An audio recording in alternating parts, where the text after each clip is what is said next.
Muharram sampai Zulhijjah, jangankan anaknya,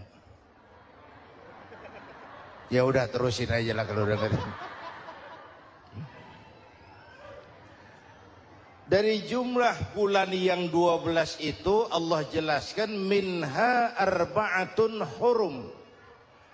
Ada 4 bulan yang disebut bulan yang dihormati, bulan yang disucikan, bulan yang diharamkan. 4, 3 bergandengan, 1 agak terpisah. Yang bergandengan itu Rajab, Sya'ban, Ramadan. Yang agak terpisah itu Muharram. Ini 4 bulan yang dihormati disebut Ashhurul Hurum. Saudara-saudara, Muharram ini salah satu dari 4 bulan yang istimewa. Kenapa? Banyak peristiwa besar yang terjadi di bulan Muharram. Hampir semua nabi dan rasul berkaitan dengan Muharram ini. Hampir semua nabi dan rasul. Kita akan kutip beberapa saja dalam konteks kekinian. Pertama, Allah menerima taubatnya Nabi Adam pada hari ke-10 bulan Muharram. Adam itu bapak moyang kita. Dosanya 1, makan buah khuldi.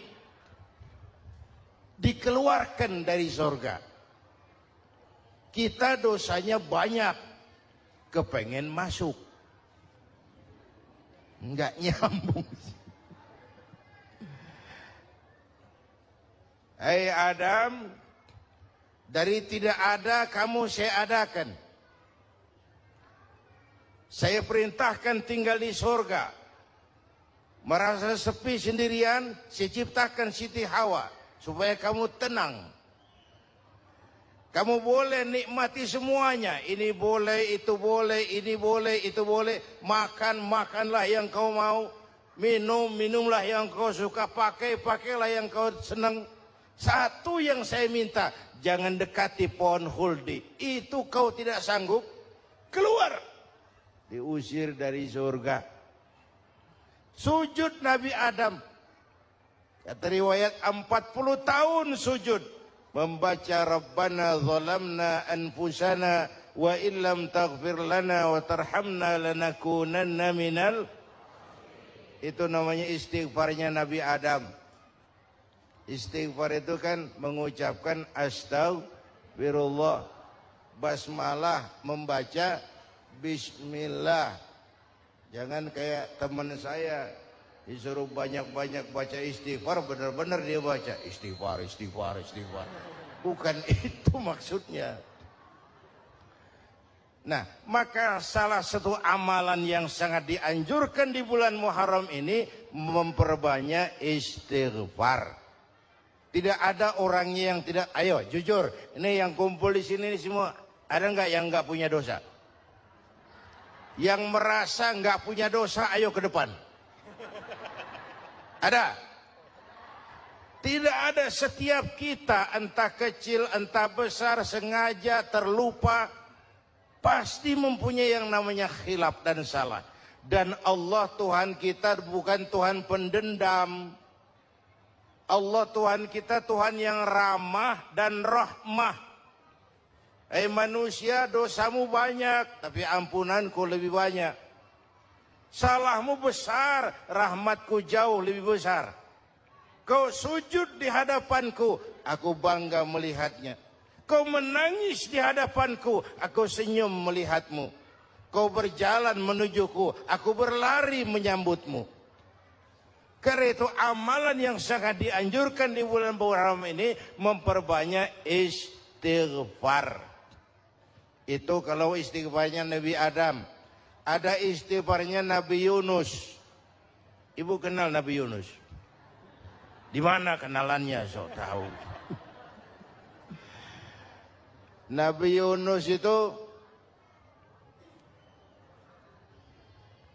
ketika berdakwah kepada kaumnya yang bandel, memberikan peringatan, kalau kalian tidak mau beriman akan turun azab. Kapan Yunus? Akan. Kenapa mesti akan? Sekarang aja kalau mau saya tungguin. Kurang ajar betul ini umat. Akhirnya Nabi Nuh menghindar. Dengan perhitungan, kalau azab tidak turun saya sudah jauh. Meragukan janji Tuhan. Lalu naik kapal. Dinaiki oleh Yunus, kapal mogok. Dicari siapa biang keroknya ini. Diundi ternyata Yunus. Sampai 3 kali diundi.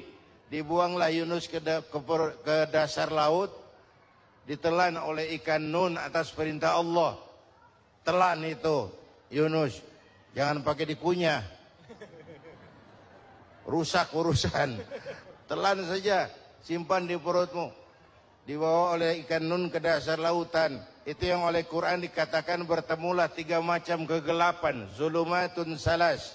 Gelapnya tengah malam, gelapnya di dasar laut, gelapnya di dalam perut ikan. Itu namanya peteng. Mbahnya gelap. Di perut ikan itulah Nabi Nuh sadar akan kesalahannya. Meragukan janji Allah. Meragukan janji Allah. Ia sujud di dalam perut ikan itu membaca la ilaha illa anta subhanaka inni kuntu. Itu istighfarnya Nabi Yunus. Dibacakan istighfar begitu ikan sakit perut pak. Di dasar laut kemana mau cari apotik. Dia naik ke permukaan memuntahkan isi perutnya. Nabi Yunus keluar dengan selamat. Itu pun terjadi pada hari ke-10 bulan Muharram. Istighfar intinya itu. Itu amalan utama bulan Muharram, memperbanyak istighfar. Allah selamatkan Nabi Nuh dari bahtera banjir yang luar biasa. 10 Muharram. Allah selamatkan Nabi Ibrahim dari pembakaran Raja Namruz. 10 Muharram. Setelah Nabi Ibrahim itu menghancurkan berhala-berhala, Abrahat pulang mau ibadah, lihat Tuhannya berantakan, marah besar. Siapa yang menghancurkan Tuhan-Tuhan kita ini? Ada yang lapor, kami lihat Ibrahim. Tangkap. Belum ada bukti. Tangkap dulu yang penting. Bukti belakangan. Tangkap. Wah, dikerahkanlah aparat. Tangkap Nabi Ibrahim. Disidang langsung oleh Abrahat. Oleh Namruz maksud saya. Ibrahim, kau yang menghancurkan berhala-berhala kami ini, Tuhan-Tuhan kami.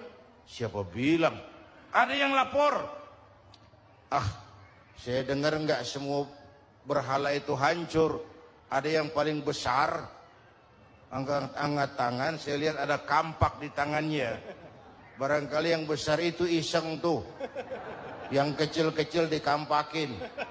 Tanya aja sama dia. Kamu gila?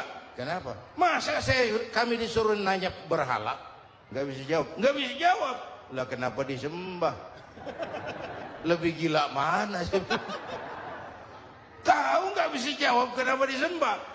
Kurang ajar kamu Ibrahim. Bakar. Dibakar. Ketika Ibrahim dilempar ke kobaran api yang menggunung, Allah perintah api. Ya naru kuni bardan wa salaman ala Ibrahim. Hai api, dinginlah sampean. Api Madura waktu itu Pak. Hai api, dinginlah sampean, selamatkan Ibrahim.